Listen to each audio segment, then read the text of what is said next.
this quilt. Oh, this quilt has been on my collection bucket list for a long time now. This is a postage stamp quilt. I found this at a thrift shop. It was $35 and I just had to take it home with me. It measures 82 by 82 and it's spectacular. These quilts, these postage stamp quilts, were popular in the 1930s. They're just the coolest thing ever. Let's take a closer look at this quilt. But before we do, my name is Chris O'Neill from Sew the Distance. Thank you for joining me today for this episode of Lessons from an Old Quilt. Let's get started. I am so excited to share this quilt with you. It's so cool, so cool. Okay, so let's get started. We're gonna first talk about the block, the postage stamp block. For this particular example, I'm going to move it over just a little bit so you can see a full block. You can see it's all these itty bitty squares, and each square is approximately 1 1/4. Now traditionally a postage stamp quilt has 1-inch finished squares, but we're going to forgive the maker for that, okay? And each of these little itty bitty blocks make a secondary design, or I guess a primary design, of this long white trail. So you can see there's a bunch of 4 patches, if I put them like this, that have light, light, dark, dark, but there's also these 4 patches in here that have dark, dark, dark, light. So there's different configurations. I'm not sure exactly how the maker made this. If they made units and then sewed the units together, that's probably what I would have done, but I'm not sure. They could have done strips. Either way, there are 121 itty bitty 1 1/4 about little squares within each of these blocks. And there are 16 of these big blocks. I'm not counting the sashing, I'm not counting the cornerstones, and I'm not counting the borders. But just in these little guys, these little tiny pieces, there's 1,936, which is interesting to me because this was a very popular pattern in the 1930s. And it makes me think maybe, possibly, it was made in 1936 because there are 1,936 little itty bitty pieces in this. So it could be a commemorative type of thing. It is just spectacular. Now, one thing to note is that we do see this secondary pattern, or again, primary pattern. I keep saying secondary, but it's actually primary, going through it like this with the light blocks.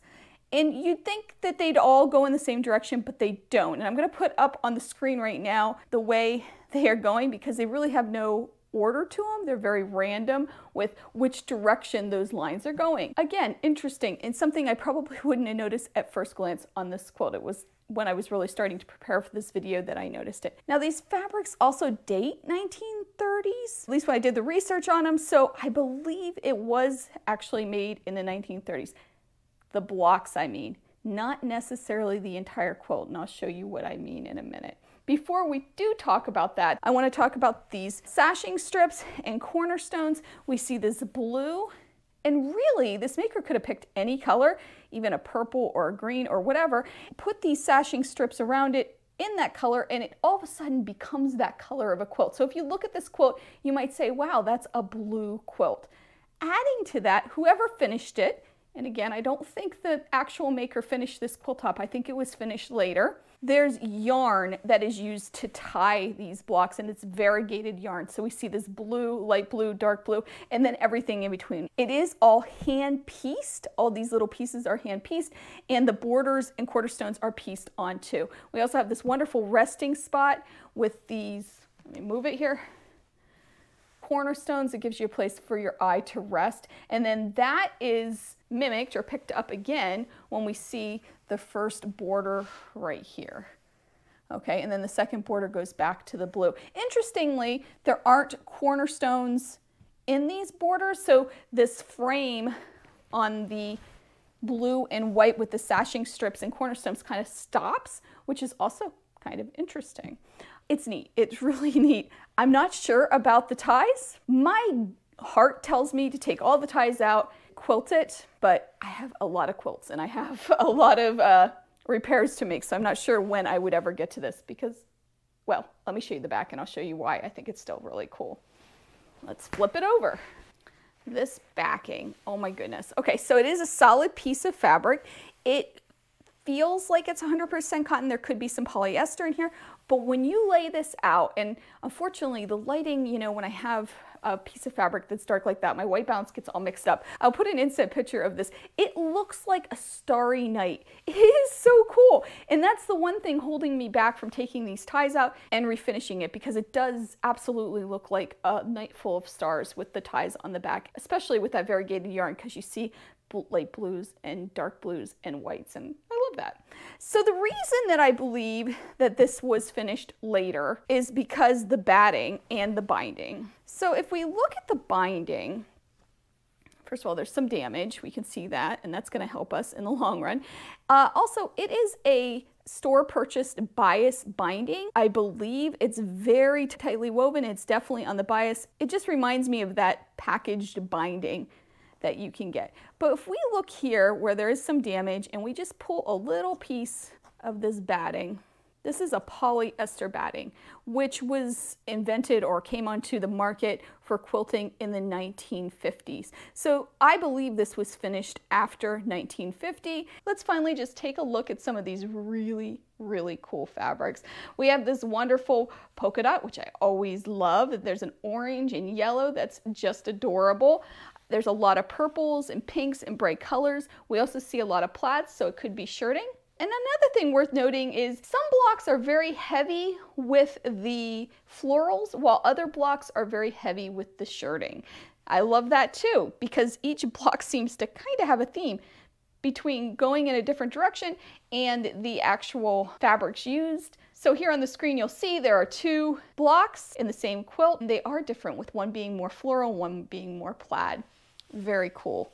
So much to learn from this quilt, from the way it was constructed to the way it was finished and everything in between. So I did pick 3 things, like I always do, that I think we could really learn from this as makers and bring into our own practice of making quilts. First, the blue sashing makes it a blue quilt. Picking a color like this blue sashing stabilizes or solidifies the design. It gives your eye a resting spot, especially when you put those white cornerstones. It just is pleasing, and it makes it a blue quilt. So consider that when you're making your own scrap quilt. Pull a fabric or a color that would really anchor that scrap quilt and bring it all together. This quilt does it so well.